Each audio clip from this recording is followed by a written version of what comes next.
Liver के रोगों में आहार एवं संशोधन चिकित्सा, जिसे देखो वो यकृत के रोगों से, लीवर के रोगों से पीड़ित है। अधिकांश लोग ऐसे आ रहे हैं जो कुर्सी पर, चेयर्स पे बैठ करके, ऑफिस में बैठ करके काम कर रहे हैं, या व्यावसायिक प्रतिष्ठान है जो बैठ के ज़्यादा समय तक काम कर रहा है, व्यायाम नहीं कर रहा है, वो फैटी लीवर का शिकार है। और लीवर की समस्या उसको है, निश्चित रूप से जान लीजिए। परसेंटेज बहुत ज़्यादा है। अभी कल मेरे पास 2 लोग आए, फैटी लीवर का। फैटी लीवर पहले हुआ तो उसके बाद उनको शुगर भी हो गई। ये विशेष बात है, पहले फैटी लीवर, बाद में शुगर। तो फैटी लीवर न होने दें, लीवर की कोई समस्या न होने दें, लीवर ठीक तरीके से काम करे, इसके लिए हमें आहार को ठीक रखना होगा। आहार को ठीक रखते हैं तभी हमारे ऑर्गन्स अंदर के ठीक रहते हैं। लीवर मुख्य ऐसा अंग है, उसकी गड़बड़ होते ही ऐसा कोई रोग नहीं जो न हो। तो लीवर को ठीक रखने के लिए प्रारंभ से ही,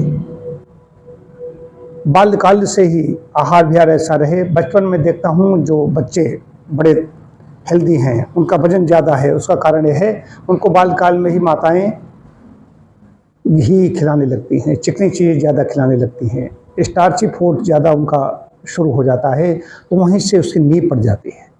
कालांतर में लीवर खराब हो जाता है, फिर तमाम प्रकार की समस्याएं उत्पन्न होती हैं। अब ठीक है तो आहार विहार पहले से ही ठीक रखें तो इससे बचे रहेंगे, लीवर संबंधी कोई व्याधि नहीं होगी, मेरा ये कहना है। स्वस्थ से स्वास्थ्य रक्षण, स्वस्थ व्यक्ति के स्वास्थ्य की रक्षा की जाए। लीवर के स्वास्थ्य की बात कर रहा हूँ, लीवर के स्वास्थ्य, लीवर कैसे स्वस्थ रहे, लीवर का कोई रोग न हो, इसकी बात कर रहा हूँ। तो प्राकृतिक आहार, ज़्यादा तला भुना नहीं, ज़्यादा चीनी जैसी रिफाइंड चीज़ों का सेवन नहीं, इससे इतने से ही ठीक रहेगा। थोड़ा बहुत व्यायाम करते रहें। लेकिन जिनका लीवर खराब हो गया है, अब वो क्या करें? इतने प्राकृतिक चिकित्सा में तो बहुत पुराने रोगी आते हैं, इतने जटिल रोगी आते हैं, हर जगह निराश होकर के आते हैं। कुछ समझदार लोग वो पहले ही आ जाते हैं।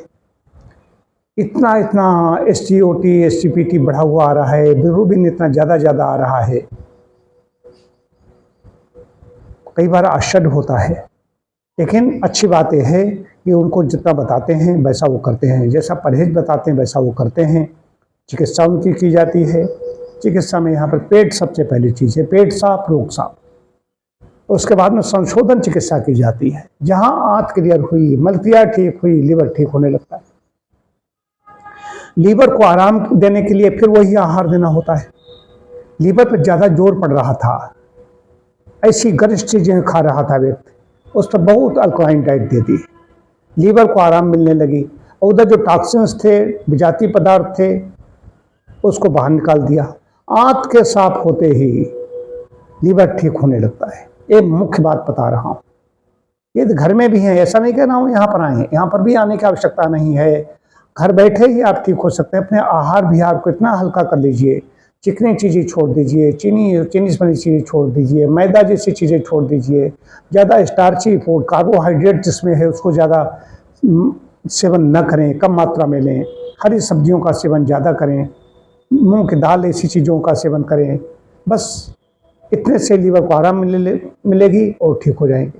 तमाम लोग हैं, कोई पीलिया से जूझ रहा है, किसी को बहुत कुछ लीवर के बहुत रोग हैं।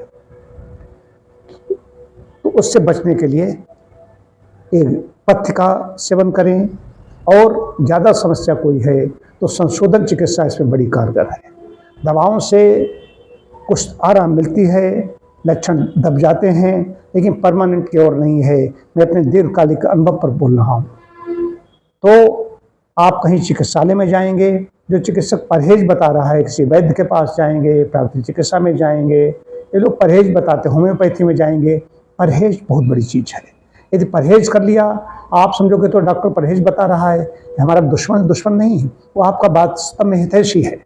जो आपको परहेज नहीं बता रहे हैं, दुश्मन तो वो हैं, मीठी बात कर रहे हैं। जो शक्ति से डाइट आपको दे रहा है, आप समझिए कि वो आपको ठीक करना चाहता है। तो उसके लिए जो यकृत के लिए उपयुक्त आहार क्या है, युक्त आहार लीजिए, व्यायाम कीजिए, विश्राम कीजिए, बस इतने से ही चंगा हो जाएगा और आप निश्चिंत होकर के जीवन का आनंद लीजिए।